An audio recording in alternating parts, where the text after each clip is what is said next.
We all have met someone having fear of being stung by a bee or by a wasp, and that fear could be so severe, even paralyzing. How well founded is that?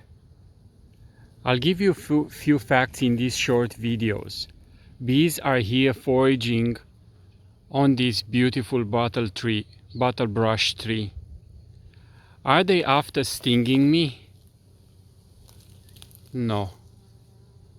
I can pick one in my hand. She doesn't care about stinging me. She just wants to be left alone to do her own thing. See?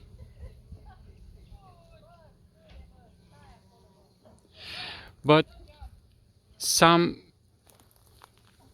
people would say that bees are aggressive, and there are some species like the Africanized bee. We don't have them here in South Australia, and they would be more aggressive. But the European honeybee, as we know it, it wouldn't be right to bear this name as aggressive.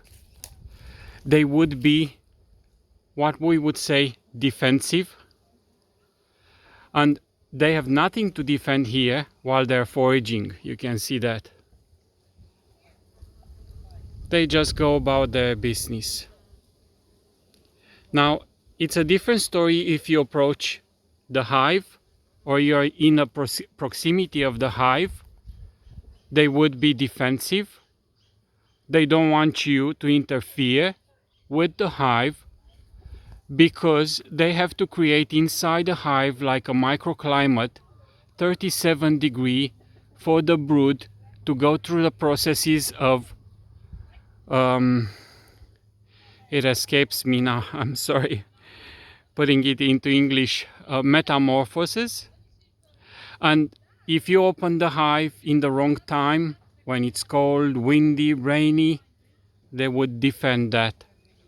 That's why we carry with us smoke, and that's why we take a bee suit or the least a veil over our heads to protect. Have I been stung? Yes, multiple times. And it's not something I would enjoy, but not something which will keep me from doing my work with bees. I understand why bees behave like this, and I accepted anytime I interfere with them, there is always a possibility that you would get stung. Being stung has helped me because I had lots of pain with my elbow, sometimes very, very severe. I have even ended up to the doctor, and that pain is gone since I'm having bees. So I have to accept that. We have to know that the queen bee does not sting, except in rare occasion would sting any other queen bee in their fight inside the hive. No drones will chill the male bee would sting either.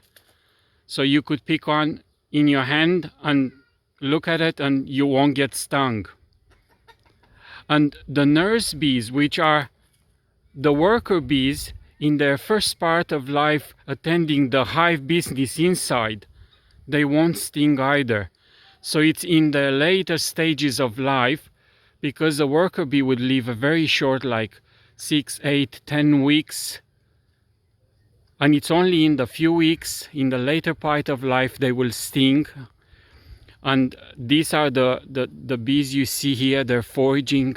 They're the ones going out of the hive and in and out and in and out. So I would say that being afraid of bees get you stung, it's not founded. So especially here, like they're just going about their business, you should not be afraid of them. And it's a different story, as I said, when you're approaching or you're in a proximity of the hive. That's why it is very good when you set up a hive to know not putting it in very proximity of your neighbors, kids. Bees will go and forage on different flowers. Kids will step on that, and they will, in defense, try to sting you. And because of the barbed stinger, the bee is not able to live anymore because it causes so massive internal injuries. When she pulls out, some of the rear end of the bee comes off because the barbed stinger is it's stuck into your skin.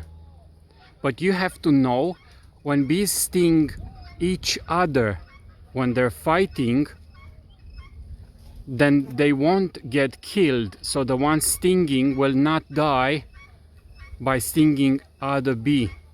It is only the way our skin is that they're not able to release the barbed stinger, and in doing so they end up dying. So I hope and trust that these few things might be a blessing and might be an encouragement for someone,